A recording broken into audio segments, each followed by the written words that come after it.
Happy New Year, everyone. It's our first wow word of the weeks of 2020, and I hope that you ushered in the new year full of joy, maybe just peace, maybe just chillaxing on the couch in your comfy clothes.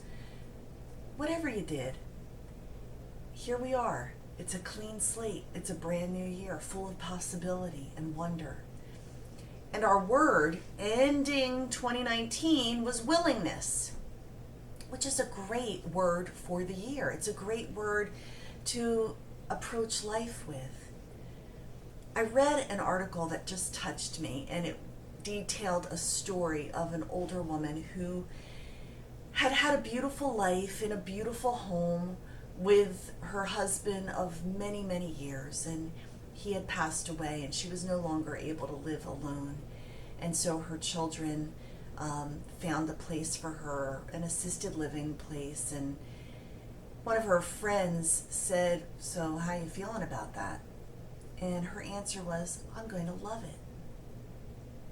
She had made a decision that she was going to love it because she was willing to say, okay, this is not the happily ever after I wanted. I would have chosen. I would have wanted to live out the rest of my days with my life partner and in our beautiful home. But you know what? Life didn't hand me that set of circumstances.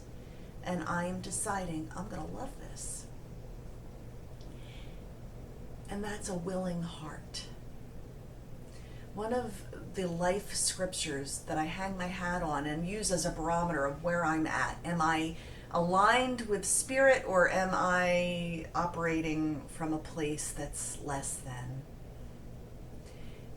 a base human kind of viewpoint where I get the negs and the grumps? And that scripture is this: the wisdom from above is first pure, and it says a few other things, but then it says it's willing to yield. When you're operating from a place that's connected to God, source, whatever you want to call it, you're willing to yield, because life is a dance, and sometimes it's a cha-cha, sometimes it's a tango, sometimes you feel like you're taking one step forward and two steps back. But you know what? If you are rigid in your view of what it should be, you'll break.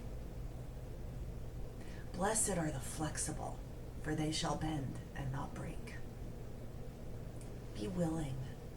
Be willing to go with the path of least resistance, where you are being guided, where the flow is, and be willing to go there. Be willing to see with eyes that will see the good. Oh, if you and I will choose to see the good in everything, guess what we'll get more of?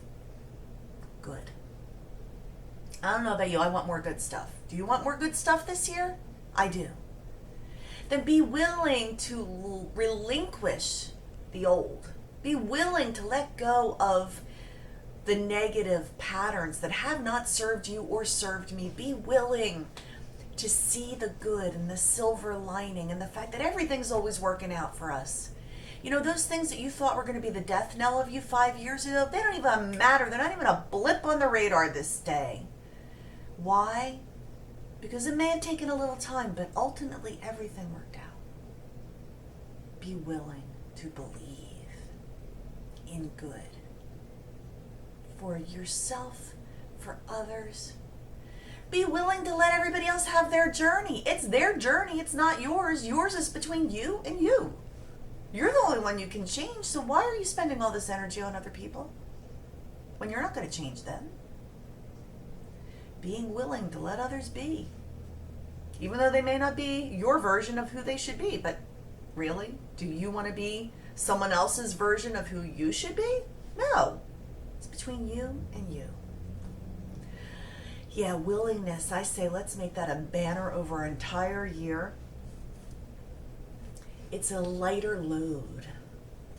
In fact, it's no burden at all when you're willing.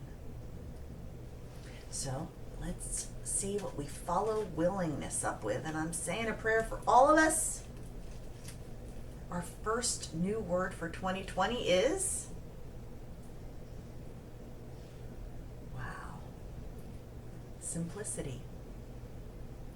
Yeah, it simplifies things when you just realize life is about you and between you, and that you can't change anyone else, you can't change the circumstances.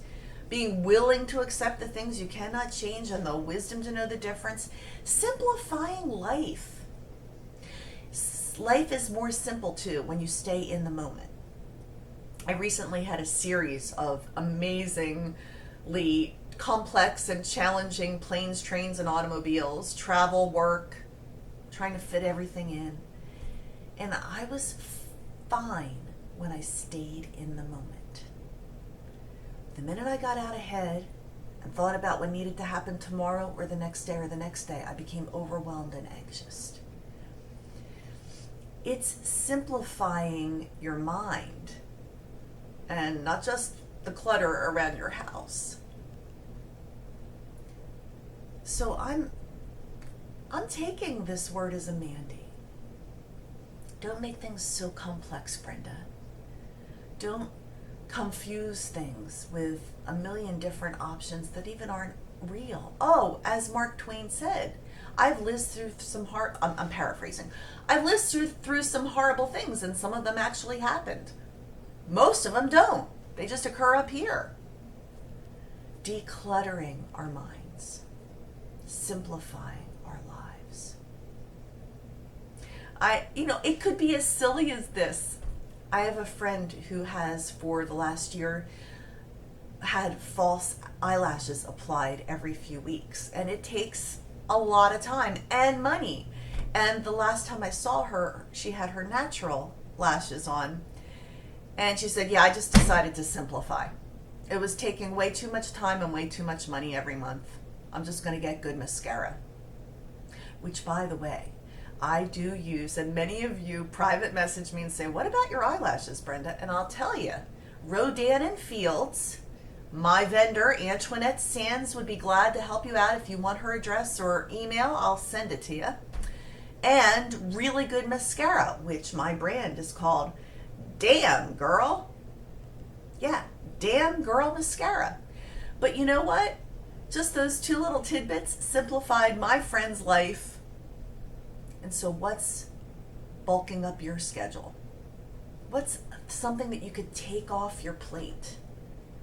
Even if it's a seemingly fun thing. Think about how you can simplify your life in 2020 and amplify your happiness quotient. Well, I'm on a soapbox this morning. I could keep going, but I'm going to shut up now and let you go on and have a beautiful day. But please say hi in the comments. I love hearing from you. Mwah! Happy New Year.